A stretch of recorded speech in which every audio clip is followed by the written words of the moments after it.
Hey everybody, so Max is asleep, taking his nap, and I had a moment to jump on, and there was something I wanted to talk about because it was kind of an expansion on what I talked about yesterday, going into a little bit more depth about those moments where as parents we give in to basically these forms of entertainment for our kids where they're just watching it, and we're not the directors of what they're watching, and we're not even necessarily considering what they're watching. So I want to talk specifically about TV and also about YouTube, because if you haven't been watching the news lately, or you haven't been watching kind of YouTube news anchor people, the big story today is this whole ElsaGate thing. If you don't know what that is, basically it's a bunch of YouTube channels that are a part of the YouTube Kids section have been shut down because they were identified as being kind of oddly sexual, targeted towards children or targeted towards people who are interested in watching weird stuff that involves kids, and it's called ElsaGate because there's lots of things involved, but it's called ElsaGate because it kind of the main focal point of a lot of this is these channels that are done by adults, where they're creating very dramatic and adult type scenes using people dressed up as kids cartoon characters like Elsa from Frozen and Spider-Man and Batman, and people, the guys from Paw Patrol and all this stuff.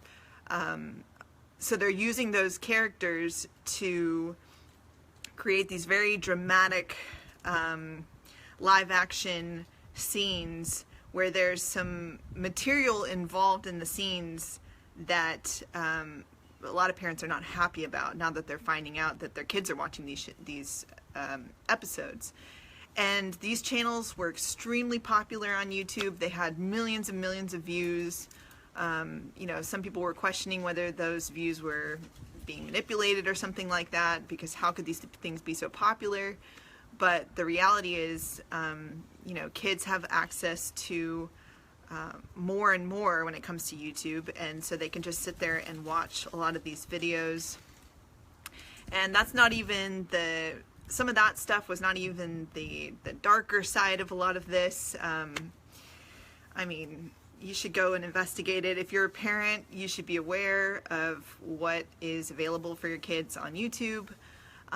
But there's just some really weird stuff, like also channels where it's kids doing stuff, like mimicking being kidnapped and being tied up. And at first people thought, oh, it's not a big deal, the kids are just making kind of like comedy videos. But it turns out like it was being done with only a certain theme of kids being injured and abused and that kind of thing. Or kidnapped or tied up, the kinds of things where, it kind of gets into, it has a lot of creep factor, like it's kind of creepy. But the reason that I think that it's really, that was kind of a trigger point for me is because a lot of adults and parents are not aware of this stuff that is now available on YouTube, and a lot of it again being built on the back of, and it's drawing kids in based on shows that they're actually already interested in. So they'll use tags and things like that for the videos and for the channels to kind of bring kids in and to manipulate the YouTube algorithms to get lots of views on their videos. And again, a lot of this stuff is very strange. When you watch it, you can see like, okay, it's very overly dramatic. It's very fast-paced.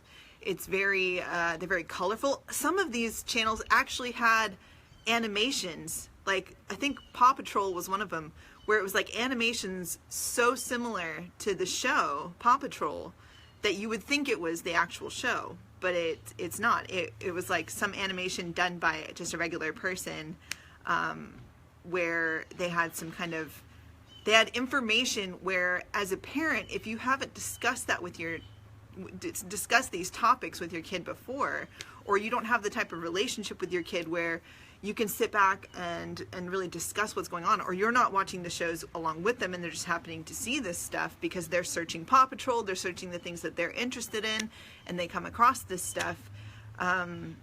There's no way they could really have an effective context for what is happening in these scenes.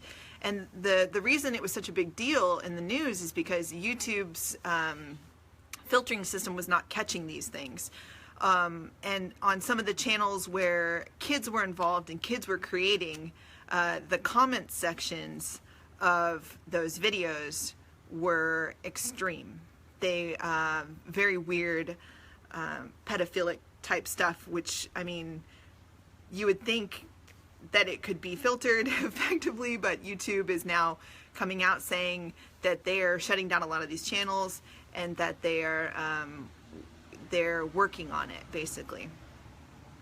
Which, for those of you who are not aware of this type of stuff, I mean, I had known that this type of stuff was going on for a very long time, and that's what some parents came out recently and said that they've been, you know, trying to contact YouTube for the past 4 years, letting them know about this weird stuff that was happening on YouTube, but nothing had been done about it until now, when it's kind of being exposed, and there's all these big YouTubers coming out talking about it, and there's also, it's actually coming out in the mainstream news. This is the first time where YouTube has really come out and made a public statement about it. And so, why is this important for parents? Because when you start outsourcing entertainment and you start outsourcing your education to other forms, to other things that have nothing to do with you, where you're not involved, this can create problems, because you start to create a habit where you're not directly one-on-one watching these shows with your kids, watching every moment, and supporting them to understand what's going on in the screen. And these shows, even if you watch the normal TV kids shows, oftentimes they're very emotional, they're very fast-paced, and maybe we should start asking that question of, why are kids shows like this? Why are kids shows, especially the ones targeted towards young kids, why are they so nonsensical? Why are they so, you know, very strange, or not using English effectively, or, you know, very overly dramatic, focused on the emotional manipulations and, you know, these weird sides of human nature are being exposed to kids without any context or support from parents. So I think it's a really good extension from what I was talking about yesterday, in terms of us starting to direct our child's environment and not just leaving it up to chance. Because a lot of parents are coming out now very angry about all this stuff with the Elsa Gate, you know, the Elsa Gate, you know, thing that's happening on YouTube. And the reality is, we cannot blame YouTube for this. Because if parents aren't involved and we're outsourcing our children's time to other things where we're not directing it, and we're letting that become a habit where it's like a daily practice for your children to watch things where they're learning how to deal with their emotions, they're learning how normal interaction happens from these TV shows or from things they'll see on YouTube, it's not supportive, right? It doesn't provide kids, I mean, think about it. Kids are not just tiny adults. They're not able to contextualize like an adult would in terms of, because an adult has had plenty of experience to be able to see, okay, this is a fantasy, this is an exaggeration, this is not really how it's the best way to behave in these certain situations, this is not the best way to handle arguments, this is not the best way to interact with people, and it's not the best way to deal with our own emotions. So sorry, I was just looking at the monitor. Max is sleeping. So what is it that we can do about this? Because the reality is, and I don't think we need to look at this from a moral perspective in the sense of, these things aren't right. Because the reality is, your children are going to be exposed to all kinds of things in our world. The question is, when does that start happening? Because, exposing a very, very young child, especially if you have a younger child and an older child, and the older child's watching TV, and your younger child is there too, your younger child, you have to consider, okay, all right, what are they being exposed to as well? Now that we've built this habit of we're watching TV on a daily basis, my older one is now used to, okay, we watch TV at this certain time, or I get to watch one episode of this every day. What are you also exposing your younger child to? And really the point here is, why does TV become a habit? And we have to look self-honestly within ourselves as parents. Is it to try to get some sense of normalcy back in our lives? Is it to try to get time for ourselves? Is it to try to teach our kids something? What are the reasons why we're using it? Because, again, this isn't to demonize television, and it's not to demonize YouTube, because YouTube can be a very cool place to support our kids to learn information when they're older. For example, if your kid has never seen an elephant before, I mean, it's really cool to be able to go online in this day and age and see a video of an elephant and see what they do and what their day is like. Especially if I don't live, we have the zoo, but that's not exactly the elephant in their own environment. So I don't exactly have the ability to go take my kid today to go see an elephant in their natural environment. So it's cool that there are videos available to be able to see stuff like that. But because YouTube is an environment where it's become a lot about making money, you're going to have situations like this where people take advantage of that environment to create something that is triggering people to watch it because it's controversial, because it's kind of weird, kind of strange, and maybe the original point of the people who were creating it was to make it for adults, but again, they're using certain tags and things like that to trigger kids to watch it, and kids are watching this stuff, and so we need to be aware of it as parents. We need to start encouraging communication with our kids, because like I was saying, your kids are going to get exposed to this type of stuff, and the way to really support them is to have such a good relationship with your children where you can give them context and give them support so that they don't think that the stuff they're seeing on these weird, creepy YouTube channels is real life, is normal. And when I say normal, it's acceptable. Because, I mean, again, go look up this stuff, because I'm not going to go into a lot of detail of it, but if you have not heard about it, go see for yourself what this stuff is about, because it's very strange. Kids are watching it, and it's nothing that's actually productive or supporting anything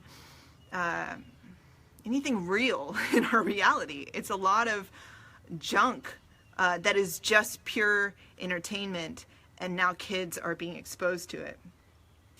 So how do you start developing a good relationship with your kids? I would suggest do that from a very, very young age. That's why, and look, I'll do another video on like guilt and shame and blame. I'm not interested in making anyone feel bad for how they're interacting with their kids, but at the same time, we all experience this. You can see like relationships start to deteriorate. And I've worked with so many parents with kids, especially those who are older, and they come to me because I tutored for 12 years.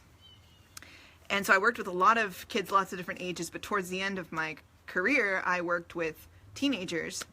And I had a lot of parents ask me, what's going on with my kid? Like, why are they so emotionally distressed and like distraught? And we have a terrible relationship and they won't listen to me. And that's typically why I was brought in. Now, I would work with kids who were not like that at all, who were very stable and secure and had a very good relationship with their parents. And I think a lot of that has to do, and just my observation, a lot of the times in the households where I would go and it was I got a call. It was a terrible relationship between the parents and the child. It was usually, a lot of times there would be a TV blaring in the background while we would be sitting there trying to work on schoolwork and stuff like that. So it's like, I get it. TV is a big part of a lot of our lives. We get a lot of information from it. And now YouTube is this whole other dynamic where you could literally sit around and watch videos all day long. And that's what some kids can do, especially during the summer or during holiday breaks. They can literally sit around and watch YouTube Kids all day long. So that's what I would see, is that the households where the kids had a very good relationship with their parents, which I'll be honest, were few and far between, but those households where I did see that, I definitely did not see the TV on. And I definitely saw the parents much more involved in their kids' lives. So, just have the garbage today. Okay, one sec.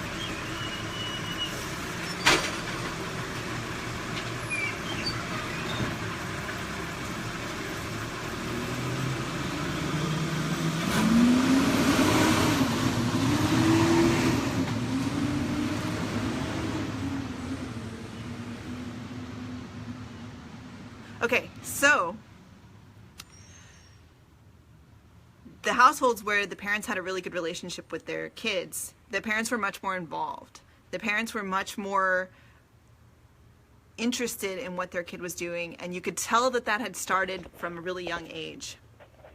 And you could tell that that was the habit that they were developing in their household, was that parent and child had a good line of communication, that they had developed that, and that was there was a bond of trust being developed between parent and child. And I think that that's absolutely crucial. And the difficulty is when kids are watching TV from a really young age, the TV is so stimulating that it can cause, I think, a rift in that bond.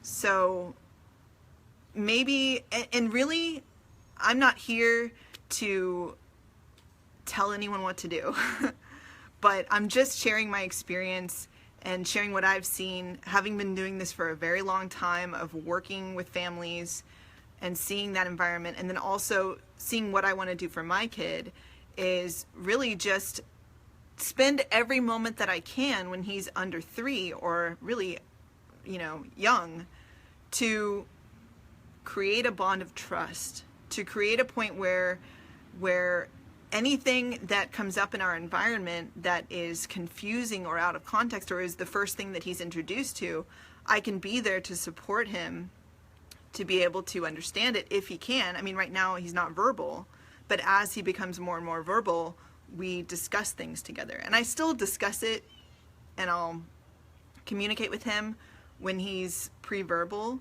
just so that I can build up that habit for myself.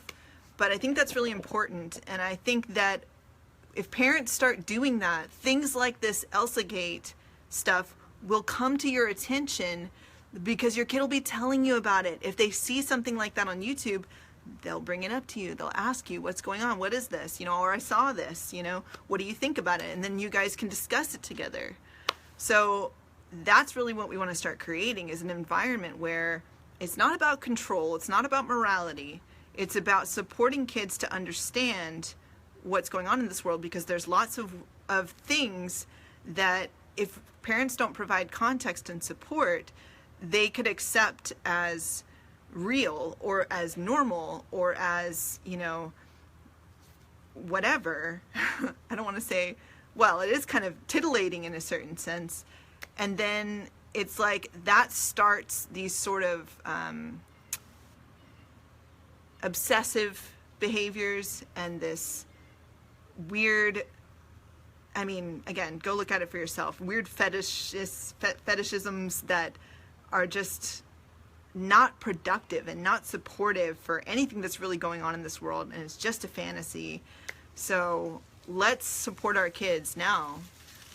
Again, not by getting angry at YouTube, but actually by using that frustration that you might be experiencing if you're seeing this stuff to turn it back on ourselves and support ourselves to build really good relationships with our kids. So that's all I wanted to talk about today. Go and investigate that stuff for yourself, especially if you're a parent. You should be aware of it, and make sure that if your kids are watching or have seen any of that stuff, that you start to open up a conversation about it, because it's not about getting angry or frustrated. It's just about being a supportive parent. So, all right, we'll talk to you guys later.